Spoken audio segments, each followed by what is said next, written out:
Really fortunate here in our community to have so many great authors, and I can't encourage you enough to support our local authors. They're doing amazing things. They've got great networks and awards that get handed out each and every year, and one of those authors is my next guest. Wayne Ng joins me. He is the author of Letters from Johnny. It's his latest novel, his second novel, as a matter of fact. Wayne, welcome to the show. Great to have you here.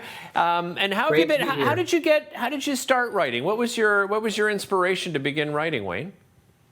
Well, I've always been a daydreamer, and I think that comes across in my protagonist in the book.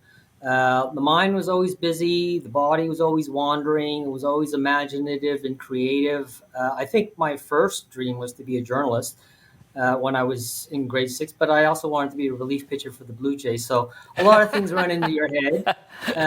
Wrote diaries, wrote letters, never took writing too seriously until much later in life, but I'm trying to make up for a lot of lost years. Is this latest book then, would it be a sequel to your first novel?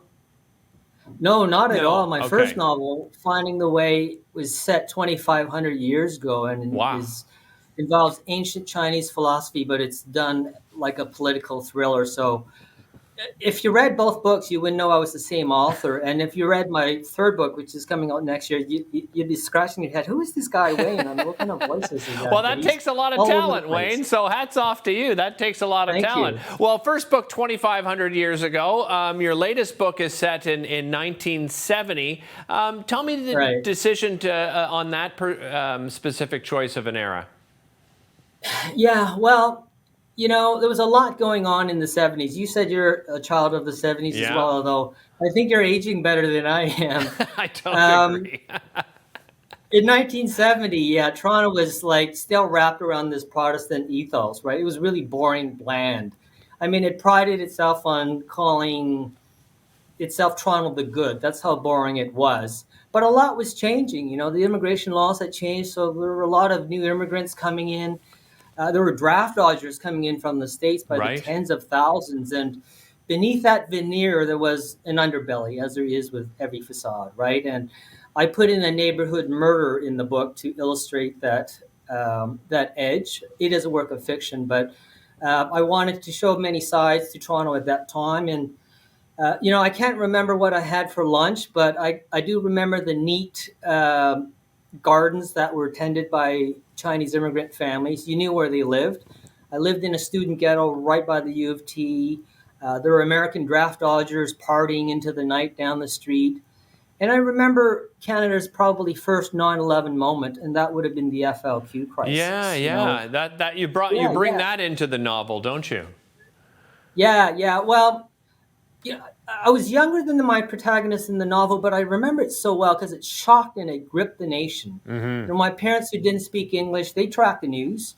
The teachers talked about it all the time.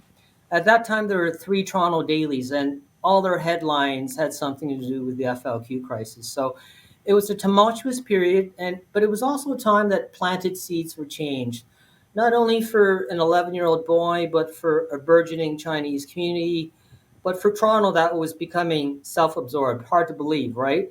And it was a time of change for a country that was coming to grips, having to face the reality that it wasn't so innocent. I mean, you had these ultra-nationalist Quebec militants who were now kidnapping politicians. So they were parallel and intersecting coming-of-age stories in a Canadian sort of hockey backdrop.